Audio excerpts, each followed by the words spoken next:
Company को पूछा गया कि भाई आप कहां से व्यापार शुरू करेंगे या लूटमार शुरू करेंगे, तो ईस्ट इंडिया कंपनी ने कहा सूरत शहर से करेंगे। सूरत ही क्यों?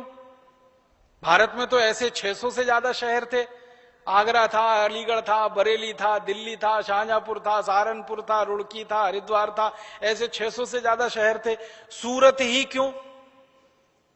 कारण यह था कि उस जमाने में सूरत भारत का सबसे बड़ा पैसे वाला शहर था।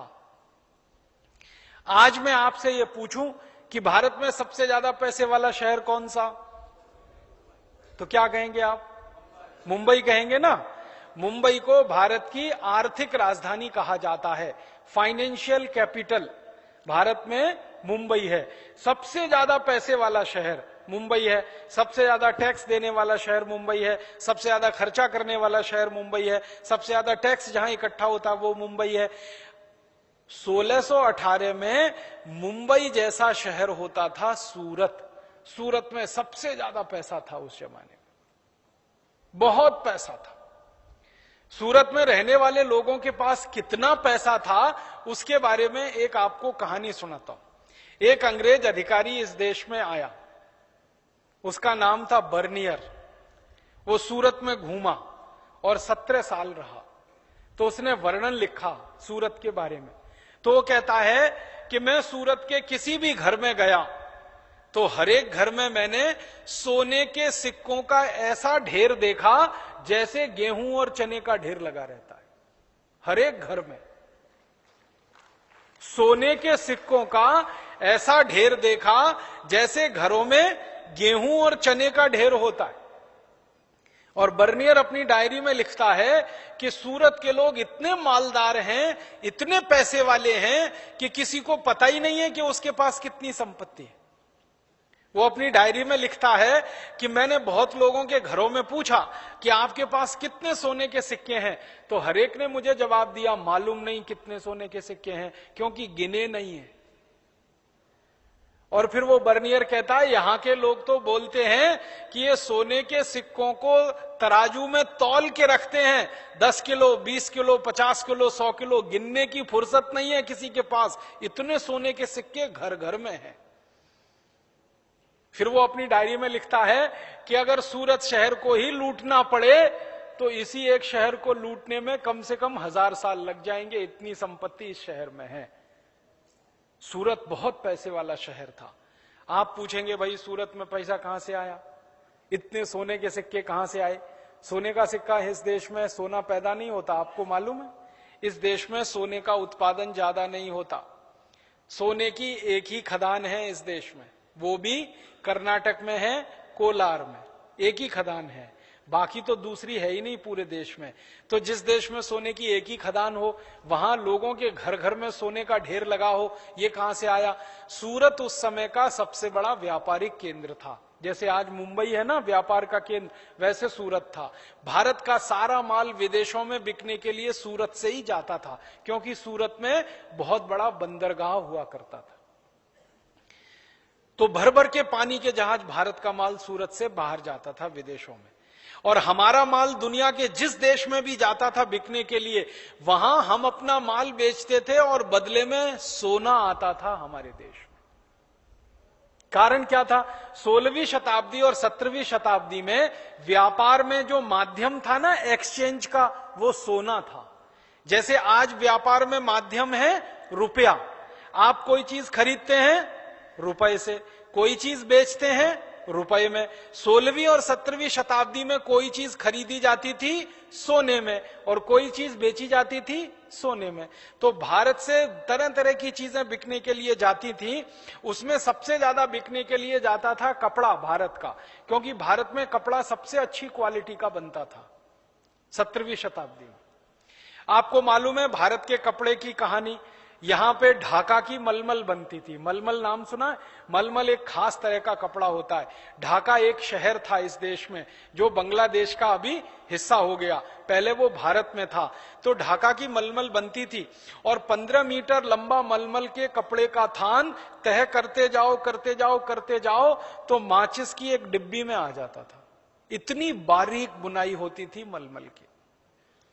ढाका में मलमल बनती थी, सूरत में मलमल बनती थी, मालवा में मलमल बनती थी। आप में से कुछ कार्यकर्ता आए हैं मध्य प्रदेश से।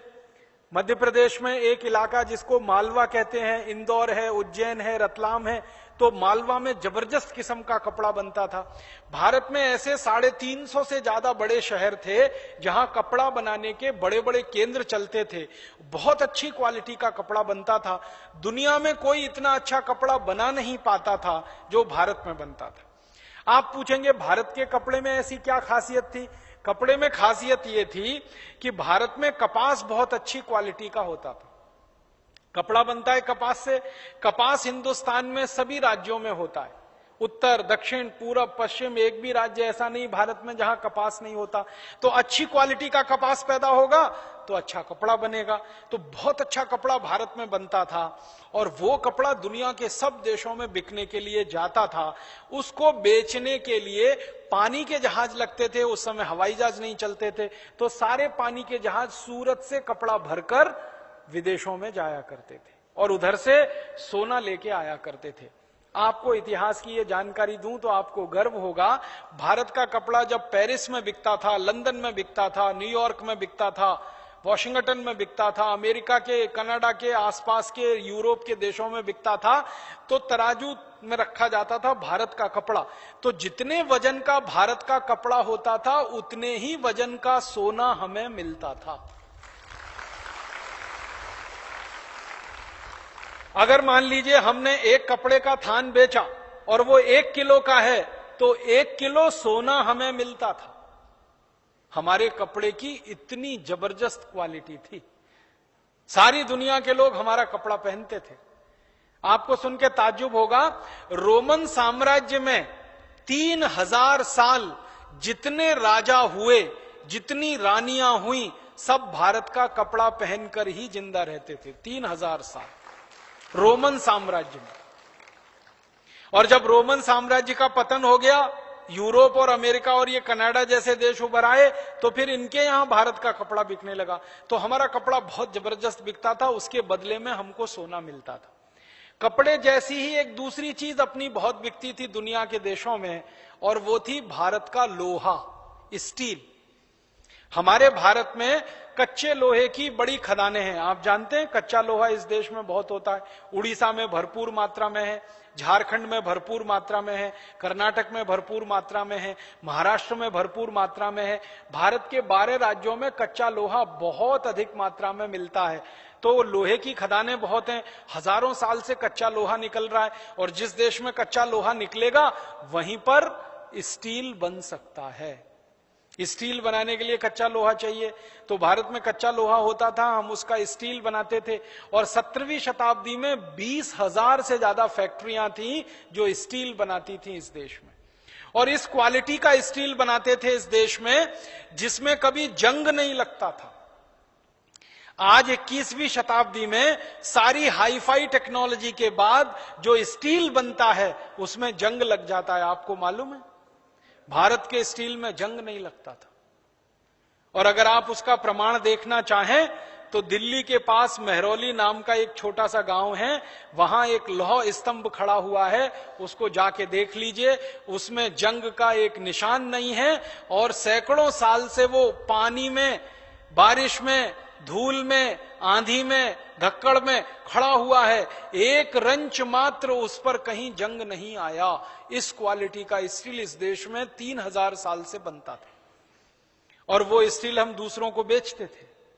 और आपको सुन के हैरानी होगी, स्टील बेचकर भी हम सोना ही कमाते थे। लोहा बेचकर हम सोना कमाते थे। लोहा बेचा और सोना लाया हमने, कपड़ा बेचा और सोना लाया। इसी तरह से भारत की एक चीज बिकने के लिए जाती थी दुनिया के बाजार में, वो थी ईंट। ईंट समझते हैं, घर बनाने वाली। सबसे बेहतरीन क्वालिटी की ईंट भारत में ही बनती है, पतली सी एकदम, जिसकी उम्र 1000 साल तक है। आपने पुराने किले देखे हैं, शिवाजी महाराज के किले महाराष्ट्र में जाके देखिए, राणा प्रताप का किला आप देखिए, राजस्थान में जाके देखिए, चित्तौड़गढ़ में जितने पुराने किले हैं उसमें पतली पतली ईंट लगी हुई है ना, हजारों साल उसकी उम्र होती है। मोटी ईंट जल्दी टूटती है, पतली ईंट टूटती नहीं है जल्दी। तो वो पतली ईंट हम बनाते थे। दुनिया के बहुत सारे देश हमसे ईंट खरीद के ले जाते थे। ईंट को ईंट से जोड़ने के लिए हमारे यहां चूना बनता था, चूना, और वो चूना दुनिया के देशों में हम बेचते थे। तो हमारी ईंट बेचते थे तो भी हमको सोना चांदी ही मिलता था, चूना बेचते थे तो भी सोना चांदी ही मिलता था, कपड़ा बेचते थे तो भी सोना चांदी मिलता था, लोहा बेचते थे तो भी सोना चांदी मिलता था। भारत से मसाले जाते थे बिकने के लिए, वो तो आप सभी ने पढ़ा होगा। 36 तरह के मसाले जाते थे, काली मिर्च जाती थी, अजवाइन बिकने के लिए जाती थी, इलायची बिकती थी, बड़ी इलायची बिकती थी, छोटी इलायची बिकती थी, तेजपात बिकता था। हमारे देश के 36 तरह के मसाले दुनिया भर में बिकते थे, और उसके बदले में भी हमको सोना चांदी हीरे जवाहराती मिलते थे।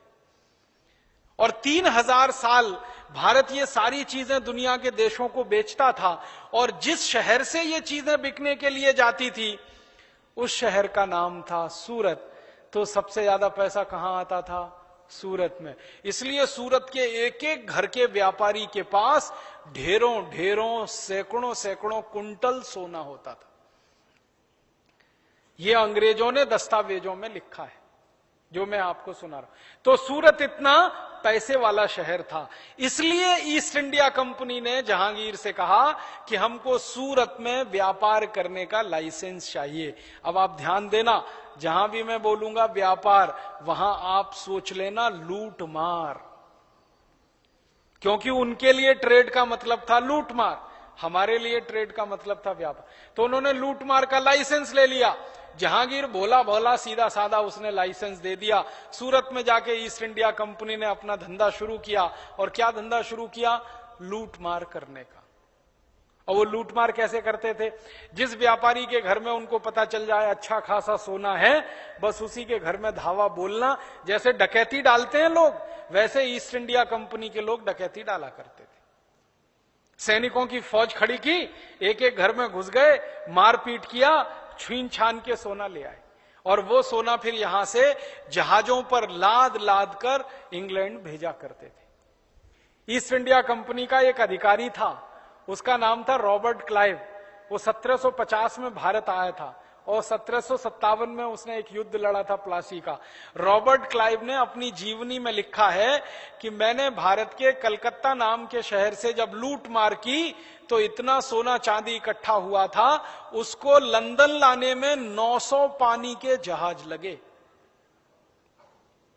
900 पानी के जहाज, एक दो नहीं, 900 शिप्स। और जहाज बोल रहा हूं मैं, नाव नहीं बोल रहा हूं, जहाज। नाव और जहाज में अंतर होता है। एक जहाज उस जमाने में जो होता था उसमें 60 से 70 मीट्रिक टन माल आता था, और 1 मीट्रिक टन में 1000 किलोग्राम होते। तो 900 पानी के जहाज भर के सोना चांदी लूटा था रॉबर्ट क्लाइव ने। तो रॉबर्ट क्लाइव जैसे अंग्रेज अधिकारी जब आते थे तो वो ढूंढते थे कि भारत के किस शहर में ज्यादा सोना है, वहीं पे जाके पोस्टिंग करवाते थे और वहीं से लूटमार का धंधा शुरू करते थे। तो ईस्ट इंडिया कंपनी का सबसे मुख्य काम था लूटमार। घरों में घिसकर लूट लेना, दुकानों में जाकर लूट लेना, किसी के महल में जाकर लूट लेना, छोटे छोटे राजाओं को लूट लेना, ये सब वो किया करते थे। लूट लूट कर यहां से पैसे इकट्ठे किया करते थे। और वो क्या क्या लूटते थे? हमारे देश का जो सोना चांदी था वो तो लूटते ही थे, इसके अलावा कपड़ा बनाने वाले जो कारीगर होते थे ना, उनका कपड़ा लूट लेते थे। और कारीगर उनसे झगड़ा करें तो मारते थे, उनको गोली मारते थे, उनकी गर्दन काटते थे, हाथ काट देते थे, हाथ अंगूठे काट देते थे। तो कारीगरों से कपड़ा लूट लिया, व्यापारियों के घर में से सोने चांदी के सिक्के लूट लिए, फिर किसी के पास से कुछ लूट लिया, किसी के, और जो कुछ लूटते थे वो फोकट में मिला ना उनको, तो उसको ले जाके वो बेचते थे लंदन में, पेरिस में, दूसरे शहरों के बड़े बड़े बाजारों में। और उससे जो मुनाफा होता था वो ईस्ट इंडिया कंपनी का प्रॉफिट माना जाता था। आपको सुन के ताज्जुब होगा, जब ईस्ट इंडिया कंपनी भारत आई थी तो उनके खजाने में पैसे नहीं थे। ईस्ट इंडिया कंपनी इंग्लैंड में दिवालिया कंपनी थी। दिवालिया आप समझते हैं, जिनके पास कुछ नहीं होता, ठन ठन गोपाल, एक धेला नहीं खजाने में। ईस्ट इंडिया कंपनी बनाई थी कुछ ऐसे लुटेरों ने जो समुद्र के पानी के जहाजों को लूटने का काम करते थे। ईस्ट इंडिया कंपनी उन्होंने बनाई थी। इंग्लैंड के कुछ लुटेरे थे जिनको कहा जाता था बोर्ड ऑफ डायरेक्टर्स। तो ईस्ट इंडिया कंपनी का जो बोर्ड ऑफ डायरेक्टर्स था वो बड़े बड़े डॉन माफिया किस्म के लोग थे उस जमाने के। उन्होंने बनाई थी वो कंपनी। पैसे पास में थे नहीं, उसको ले आए वो भारत में और सीधे लूटमार करना शुरू कर दिया, तो पैसे आ गए। उस पैसे से फिर सारा खेल खेलना उन्होंने शुरू किया। पहले पैसे लूटे, फिर उस पैसे से उन्होंने सैनिक रखना शुरू किया, फिर सेना बढ़ गई तो और ज्यादा लूटमार करना शुरू किया। जहां जहां उनकी लूटमार होती थी, स्थानीय राजाओं के साथ उनका संघर्ष होता था, युद्ध होता था। कभी ईस्ट इंडिया कंपनी जीत जाती थी, कभी कोई राजा जीत जाता था। जो राजा जीत जाता था वहां ईस्ट इंडिया कंपनी लूटमार नहीं कर पाती थी, और जहां का राजा हार गया बस पूरी जगह को वो लूटते थे। एक उदाहरण से बताता हूं। पंजाब हमारा एक बड़ा राज्य था उस जमाने में, 17वीं शताब्दी। पंजाब के एक राजा हुआ करते थे महाराजा रणजीत सिंह, नाम सुना आपने? ईस्ट इंडिया कंपनी ने महाराजा रणजीत सिंह के राज्य में 10 बार लूटमार करने का प्रयास किया। हर बार महाराजा रणजीत सिंह की सेनाओं ने ईस्ट इंडिया कंपनी के सैनिकों को मौत के घाट उतार दिया, हर बार। जब जब ईस्ट इंडिया कंपनी पंजाब की तरफ गई, महाराजा रणजीत सिंह के सैनिक इतने शूरवीर और ताकतवर थे, एक भी अंग्रेज जिंदा नहीं बचा। जब भी वो गए लूट मार कर, कभी जलंधर में, कभी कपूरथला में, कभी अमृतसर में, कभी लाहौर में। उस समय लाहौर जो था ना वो पंजाब का ही हिस्सा था, ये तो बंटवारे में पाकिस्तान चला गया। तो भारत के पंजाब राज्य में जब भी ईस्ट इंडिया कंपनी ने कदम रखा, महाराजा रणजीत सिंह ने पूरी ताकत से उनका मुकाबला किया और हर बार अंग्रेजों को हरा के वहां से वापस भेजा। तो पंजाब को नहीं लूट पाते थे वो जल्दी। ऐसे ही हमारे मध्य भारत में, मध्य प्रदेश में झांसी है ना, झांसी में महारानी लक्ष्मीबाई हुआ करती थी। उसके राज्य में जब भी अंग्रेजों ने कदम रखा लूट पार करने के लिए, झांसी की रानी लक्ष्मीबाई ने जबरदस्त संघर्ष किया उनके साथ, और जल्दी अंग्रेज कामयाब नहीं हो पाए। आपको मालूम है, झांसी की रानी लक्ष्मीबाई के राज्य में जब जब अंग्रेज लूटने के लिए गए, हर बार अंग्रेज पराजित होकर लौटे। एक बार झांसी की रानी के विश्वास पात्रों के गद्दारी से झांसी की रानी गिरफ्तार हुई और मारी गई। उसके पहले कभी लूट नहीं पाए अंग्रेज झांसी को। ऐसे ही दक्षिण भारत में एक जबरदस्त रानी हुआ करती थी, कित्तूर चेन्नम्मा। बेलगाम है, कर्नाटक वाले यहां कुछ आए हैं, कर्नाटक में बेलगाम है। बेलगाम के पास एक छोटा सा गांव है कित्तूर, वहां उसका जन्म हुआ, इसलिए नाम पड़ गया कित्तूर चेन्नम्मा। दक्षिण भारत में गांव का नाम अपने नाम के साथ लिखने की परंपरा है। दक्षिण के जो नाम होते हैं ना, आपने सुना है HD देवेगौड़ा, तो एच माने हरदनहल्ली, हरदनहल्ली उसके गांव का नाम है, देवेगौड़ा का। गांव का नाम पहले लिखते हैं, अपना नाम बाद। तो कित्तूर चेन्नम्मा, कित्तूर गांव का नाम। कित्तूर चेन्नम्मा के राज्य में जब जब अंग्रेज गए लूटने के लिए, कभी कामयाब नहीं हो पाए, हर बार अंग्रेजों को हराया उसने। ऐसे ही दक्षिण भारत में एक बड़ा प्रतापी राजा था हैदर अली। हैदर अली के राज्य में जब जब अंग्रेज गए लूटमार करने के लिए, कभी कामयाब नहीं हुए, हर बार हैदर अली ने हरा के भेजा उनको। तो भारत में कई शूरवीर राजा थे जो अंग्रेजों से टक्कर लेते थे, संघर्ष करते थे और उनको हराते थे। लेकिन कुछ कमजोर राजा भी थे जहां अंग्रेज कामयाब हो जाते थे। एक राज्य था हमारे यहां जयपुर, वहां का राजा बहुत ही कमजोर था, बहुत कमजोर था। इतना कमजोर था कि अंग्रेज एक चिट्ठी लिख के भेजें जयपुर के राजा को कि 1 करोड़ स्वर्ण मुद्राएं दे दो, तो वो राजा चुपचाप अंग्रेजों के घर दे के आता था। कभी उसने ये नहीं कहा कि नहीं दूंगा। वो कहता था कि अगर मैं ऐसा बोलूंगा नहीं दूंगा तो अंग्रेज चढ़ाई कर देंगे, मेरा पूरा महल लूट के ले जाएंगे और उसमें तो बहुत चला जाएगा, तो अपने घर से ही ले जाके 1 करोड़ दे के आता था। अब अंग्रेज एक बार 1 करोड़ मांगते थे तो अगली बार कहते थे 10 करोड़ दे दो, तो फिर वो राजा जाता था 10 करोड़ दे के आता था। तो ऐसे कमजोर राजा भी थे इस देश में। जयपुर के, मैंने तो नाम लेके कह दिया, ऐसे कई कमजोर राजा थे, वो चुपचाप दे के आते थे। तो ईस्ट इंडिया कंपनी का जो धंधा चला इस देश में, वो इस तरह से चला। लूट मार करके इस देश में से पैसा उन्होंने बनाना शुरू किया। जिस कंपनी के पास एक ढेला नहीं था उनके खजाने में, वो जब भारत आ गए और 10-15 साल उनका ये धंधा चल पड़ा लूट मार का, करोड़ों स्टर्लिंग पाउंड उनके खजाने में जमा हो गए। फिर जब बहुत पैसा उनको मिल गया